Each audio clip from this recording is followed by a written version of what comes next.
The Ukrainian army could be fighting a losing battle in Luhansk.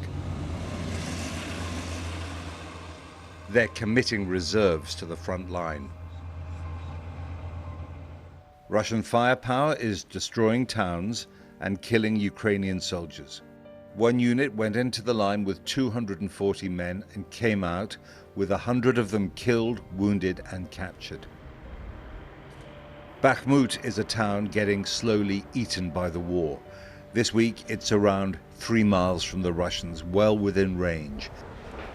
Next week, it might be much closer. Civilians with somewhere to go have left. In the ruins in Donbass, the victory in Kyiv in March, the euphoria, glory, and sacrifice feel distant. Where's the ceasefire, says Dmitry, even if it costs land?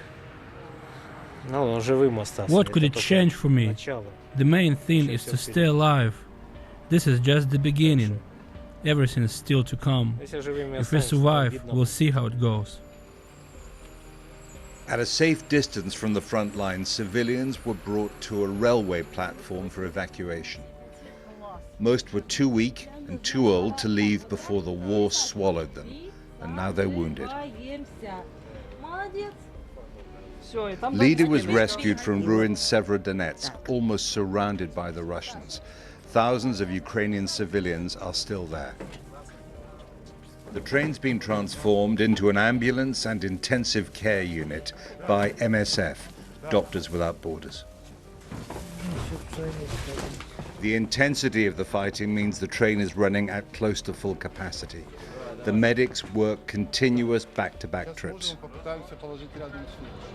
Relative safety in Lviv is 20 hours down the track.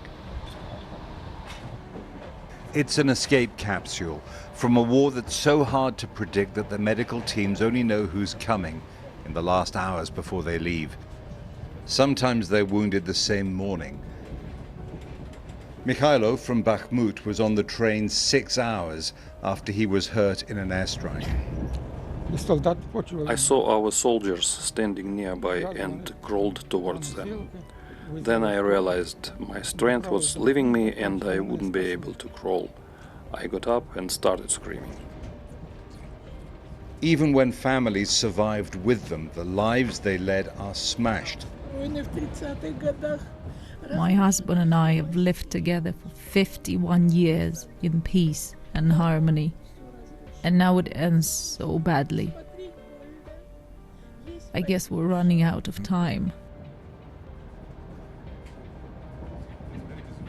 Yasser Kamaledin organizes the train. Evacuating the wounded is vital for the Ukrainians as the war in the east intensifies. The hospitals closer to the front line are overwhelmed, are receiving continuously big numbers of patients beyond their capacity to cope.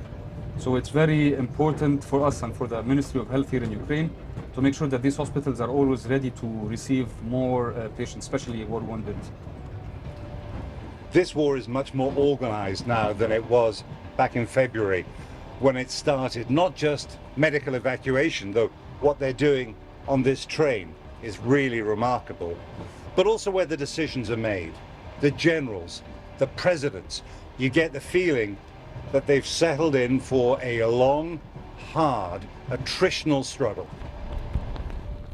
The Ukrainians don't talk much about their own casualties, but the graveyards in the east are filling up, and their president says up to 100 soldiers a day could be dying in Donbass. He says only diplomacy can end the war.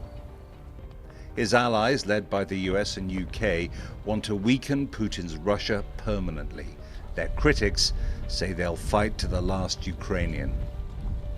The currency of war is blood. New graves are ready.